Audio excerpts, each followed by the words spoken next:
Bonjour Michel. Bonjour Bruno. Et tout d'abord, merci de m'avoir accueilli sur Prosper.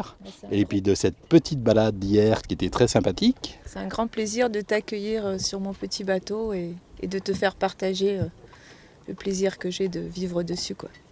C'est vrai que c'est super. Je ne sais pas si je pourrais vivre sur un bateau, mais c'est si petit surtout, mais très sympa. On t'a déjà rencontré en tant que maîtresse d'école par rapport au blog que tu fais pour Manu et Martin. Maintenant, aujourd'hui, comme on est sur ton bateau, on va parler un peu de toi comme compagne de Manu. Ouais. Est-ce que tu peux nous parler un peu de déjà toute la partie préparation de l'aventure, un petit peu la façon dont tu as participé à la préparation? Oui, donc en fait, j'ai connu Manu à peu près juste un petit peu avant ce projet de longue route. Donc en fait, nous l'avons fait un peu ensemble. Au départ, je ne pensais pas avoir de place dans cette grande aventure. Et puis Manu, n'étant pas trop branché informatique, me dit bon, il faudrait que je fasse un blog. L'idée est venue très vite de faire un blog avec ma classe, ce qui pour moi est un bon moteur pédagogique. Et petit à petit, le projet s'est mis en place. Moi aussi, je suis passionnée par la voile, je vis sur mon bateau et donc nous avons préparé un peu ensemble. J'ai participé un peu aux travaux. Le chantier s'est passé en métropole à Argelès et donc à chaque vacances j'y allais. Donc j'ai participé un peu à ça. J'ai participé énormément à l'avitaillement. Et puis beaucoup dans la préparation aussi, dans la discussion, préparation avec lui. Ouais. Et après, donc dans le suivi, donc toi tu lui fais pas un routage, mais tu suis un peu aussi la météo autour de sa position. Alors pour le lien que nous avons, en fait, effectivement, je suis la seule personne qui communique avec lui directement, à part quelques personnes de la longue route, mais sinon donc avec l'extérieur. Donc effectivement, au moment de son passage dans le sud, dans les mers du sud, là il a commencé à me demander un peu plus de renseignements sur les fichiers météo, puisque lui, sur ses fichiers à lui, il a 5 jours de prévision, donc il voulait savoir un peu plus large et un peu plus précis. Donc je me suis mise à cette météo que je ne connaissais pas du tout et qui parfois est un peu terrifiante. Mais bon, oui, parfois il me demandait des informations et donc j'essayais d'affiner un peu sans trop. C'est un petit peu inquiétant de faire ça parce que je ne veux pas l'influencer, c'est lui qui doit choisir. Donc j'essayais de donner de faire des constats, de lui transmettre les données que je voyais sur les fichiers. Oui. Et ça permet d'avoir une vue plus large en fait et d'avoir une zone beaucoup plus large de visibilité, parce qu'en fait avec l'Iridium il ne peut pas avoir non plus une zone trop grande. Oui, c'est ça. Sur ses gribes, il avait une zone assez réduite et puis sur 5 jours. Donc moi, je pouvais voir arriver la dépression suivante 8 jours après. Bon, même si c'est pas très très très précis, mais je pouvais lui donner un peu des indications, voilà.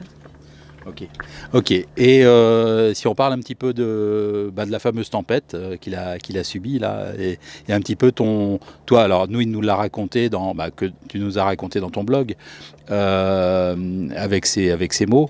Toi, de ton côté, comment tu as ressenti cette aventure, quoi, ce moment un peu plus que tendu?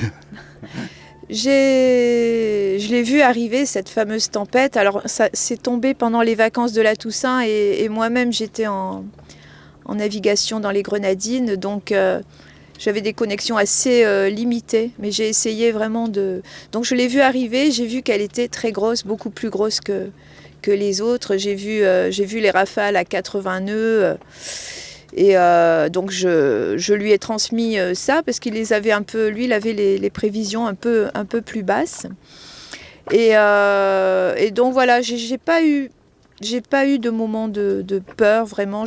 On est très très connectés, on communique plusieurs fois par jour, donc j'étais en confiance. En revanche, j'ai eu quelques heures un peu de grosse angoisse parce que donc je suis sa progression sur un tracking là, sur Connectis. Toutes les 4 heures, j'ai son point. Pendant la tempête, je l'ai vu 2 fois en 11 nœuds et demi, ce qui pour Martin est énorme. Et puis après ces 2 fois 11 nœuds et demi, plus rien. Une fois, il est cap au nord à 0 nœud 35.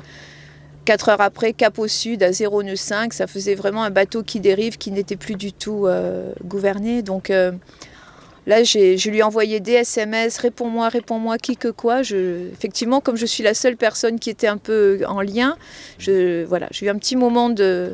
Donc finalement, quand au bout de 6-7 heures, là, j'ai eu enfin son petit message qui me dit ça a été très dur, mais tout va bien.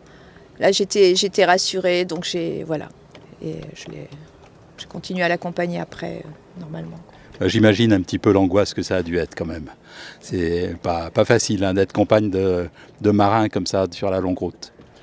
Oui, c'est surtout quand j'ai lu son récit, il m'en a parlé, on en a même parlé à vive voix, il m'a appelé.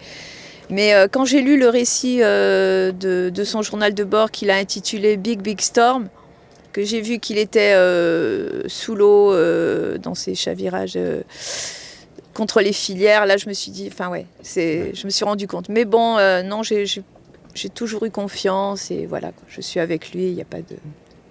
C'est superbe. Et donc ensuite, au niveau de la décision d'abandon, je pense que tu as dû beaucoup dialoguer avec lui. Oui, oui, donc de toute façon la décision il a prise tout seul. Alors effectivement ça m'a soulagée, mais j'ai été comme lui vraiment déçue aussi qu'il ne continue pas. On a tellement, c'est vrai, on a beaucoup tellement préparé tout ça que bon, je pense que la décision qu'il a prise, c'est vraiment la bonne. Mais oui, ça m'a fait aussi un pincement au cœur et voilà quoi. Je pense que, mais là, l'histoire elle continue autrement et c'est bien. Il a vécu quelque chose d'assez fabuleux et c'est bien comme ça, quoi. Ok. Et je pense que son retour doit être... Là, tu as des bonnes nouvelles de son retour. Je pense que ça se passe bien, parce qu'il est dans les Alizés. Ah oui, là, il est en mode vacances. Là, il est tranquille. Hier, il me disait, à ce rythme-là, j'en ai pour 683 jours. Non, il va arriver normalement d'ici la fin janvier, peut-être début février. Là, il est un peu scotché autour de Sainte-Hélène, là, de l'anticyclone, mais...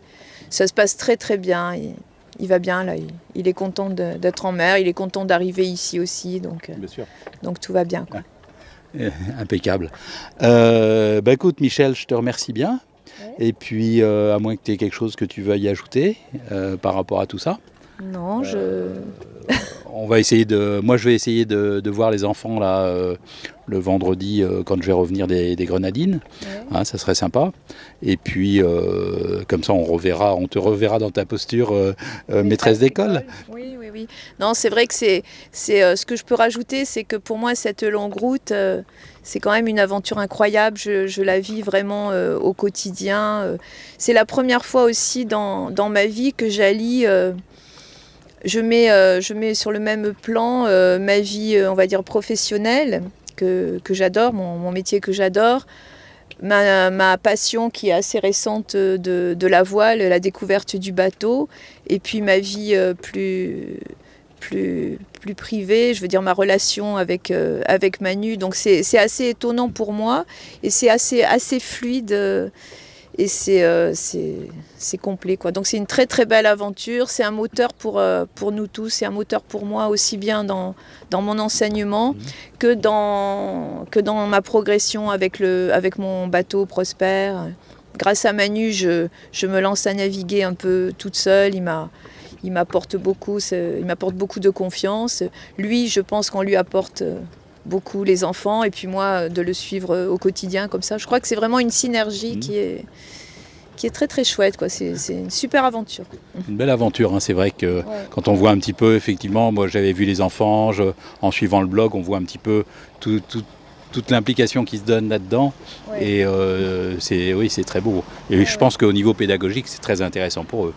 Oui, c'est vrai que c'est une expérience, voilà, c'est un moteur complet, on travaille vraiment dans toutes les matières et ça fait un peu, enfin, boule de neige, je dirais, au niveau de l'académie. Le projet a été vraiment validé, repéré. Pour moi, ça c'est très important que voilà, ce soit reconnu aussi. Voilà. Super. Ok, bah merci Michel, et puis à bientôt. À bientôt Bruno, et puis je te souhaite de bonnes vacances dans les Caraïbes. Bah merci, c'est toujours un coin fabuleux. Allez, au revoir.